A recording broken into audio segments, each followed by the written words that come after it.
The 2017 World Series is set for the first time since 1970. The Fall Classic will match up two teams that won 100 or more games in the Houston Astros and Los Angeles Dodgers. We have a true clash of the champions. What are the main storylines to follow as we get ready for the series? Clayton Kershaw and Justin Verlander are both looking to reverse some negative history. One team's leadoff man is coming in red hot, the other's is coming in ice cold. Los Angeles enters with a question mark around its starting shortstop. Houston, conversely, enters with questions around most of its pitching. As if that wasn't enough, both Dodgers and Astros need to overcome a recent trend to win. These are the main storylines to follow in the 2017 World Series.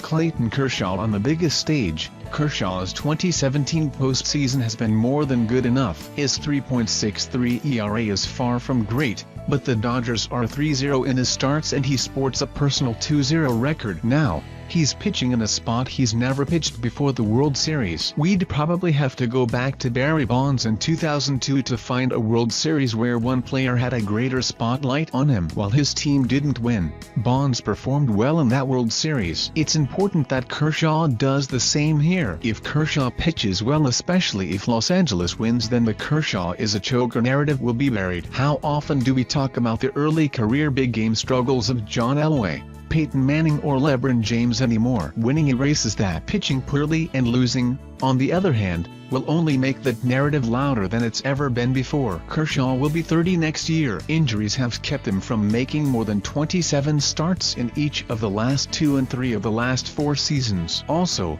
while the Dodgers are set up well to contend for years, that does nothing to guarantee future postseason success. Ask the Washington Nationals. This could be Kershaw's only chance to shine on baseball's biggest stage. If he does, narratives that have followed him for so long will go away forever.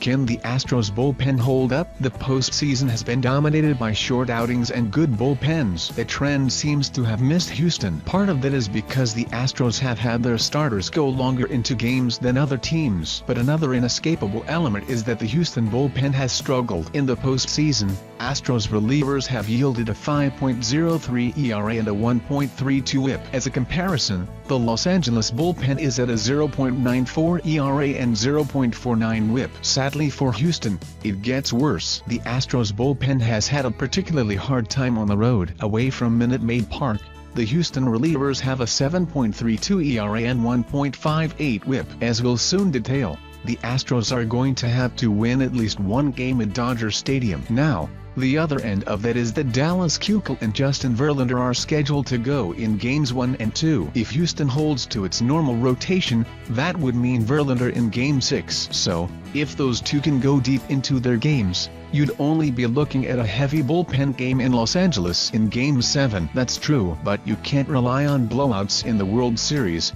especially on the road. So, even if Keuchel and Verlander get through 7 with leads, it will still be on the bullpen to nurse what will likely be close leads for 2 innings. Additionally, while one of the charms of National League ball is that you don't have to face opposing pitchers, that can also work to Houston's disadvantage. In a close game, A.J. Hinch may feel obligated to pinch hit for Keuchel or Verlander in Los Angeles earlier in the game. So, even if they're pitching well, 7 innings is far from a guarantee. The bottom line is that the Astros aren't going to be able to hide their bullpen. If they're going to win this World Series, the relievers will have to be much better. Health of Corey Seager. The recent news has been good with Seager. Dave Roberts has indicated recently that Seager is swinging well, so, if nothing else, he can pinch hit and then DH when the series shifts to Houston. But, how sharp will he be? Seager hasn't played since the Dodgers wrapped up the NLDS on October 9th. That's a break of more than 2 weeks. Also, will he hold up? It's one thing to take batting practices and play in some simulated games. It's quite another to play in a real game, let alone the World Series. Finally, While it would be nice to have Seager as a pinch hitter and DH in the American League Park, it's still far from ideal. Seager is one of the best players on the team. Los Angeles wants him out there for every game of the series. If Seager is out there, that can more than make up for any dip in production that people like Justin Turner, Yasiel Puig and Chris Taylor may suffer from after monster NLCS performances. If he's not, then the Dodgers have to hope that those people continue to play at their previous levels. That's certainly possible, but not what a team wants to depend on. An immense home field advantage. For the first time since 2012, the World Series is beginning in the National League Park. Recent history says that is a big advantage for the Dodgers. Since 1995, the first postseason with wild cards, teams with home field advantage are 16-6 in the World Series. Only one of those 6 teams to win without home field was an American League team. To be fair, part of that is opportunity. Home field advantage was determined by the All-Star Game from 2003 to 2016, and the junior circuit won all but 3 of those games. So, the American League has only had 7 chances: 1995, 1997, 1999, 2001, 2010, 2012, to win without home field advantage in that timeframe. Still, the lack of a DH in games 1, 2, 6, and 7 will be a disadvantage to Houston. A normal Astros lineup will include Brian McCann or Evan Gattis at catcher, and then either the other one or Carlos Beltran at DH. Barring a radical shift,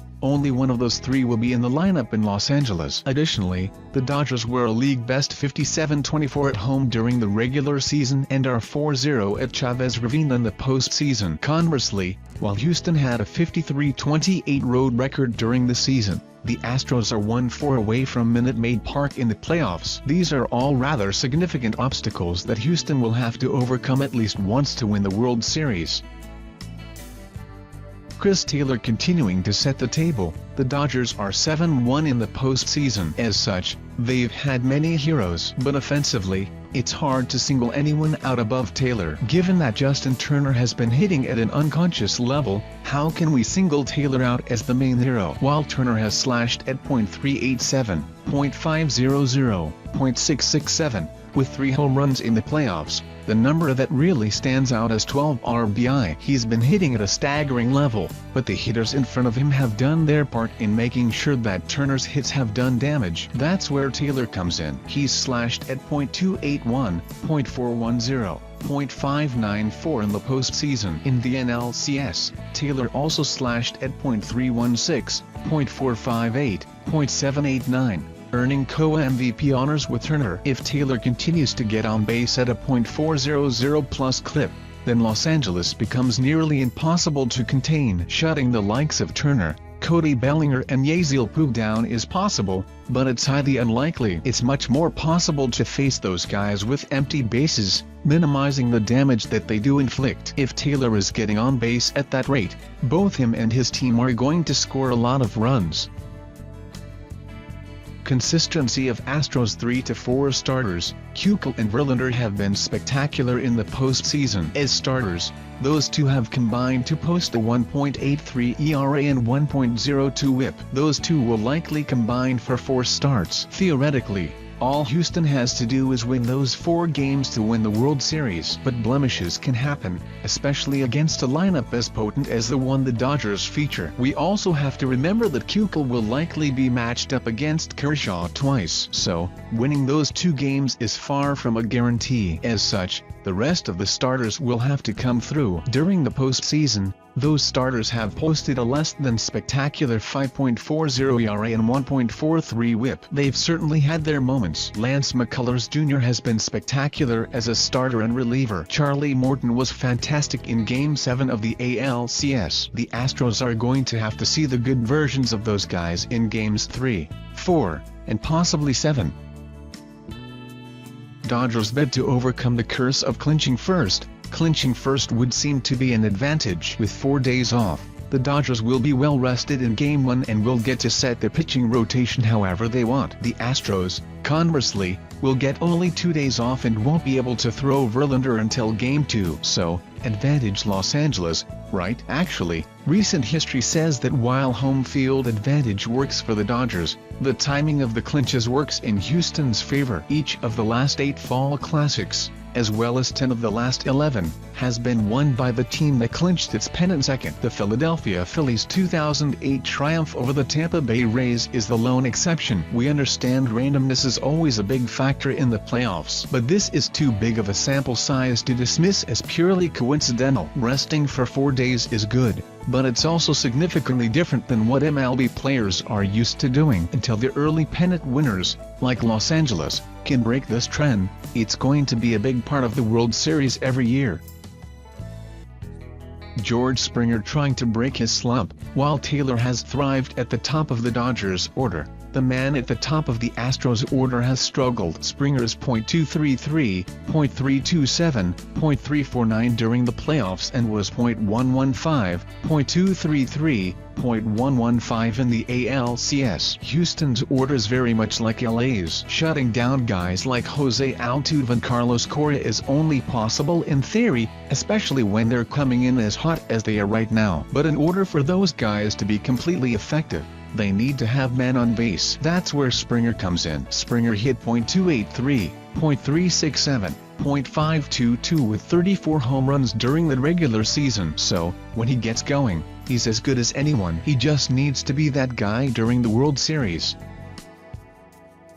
Will good Yasiel Puig continue to show up? The 2017 season has given us a lot of the good version of Puig. He's hit at .414, .514, .655 in the playoffs, was .389, .500, .611 in the NLCS, and .263, .346, .487 with 28 home runs during the regular season. When Puig hits that well, he adds depth to the Los Angeles order and makes it something that opposing pitchers see in their nightmares. Puig has been an enigma throughout his career. He's had many great moments, and when he's great, he's one of baseball's best players. But Puig has also had many slumps, both physical and mental. When those happen, he can be one of the worst in baseball. The good news for the Dodgers is that version hasn't shown up a lot this year. The good version is the one that Los Angeles will need to see against Houston.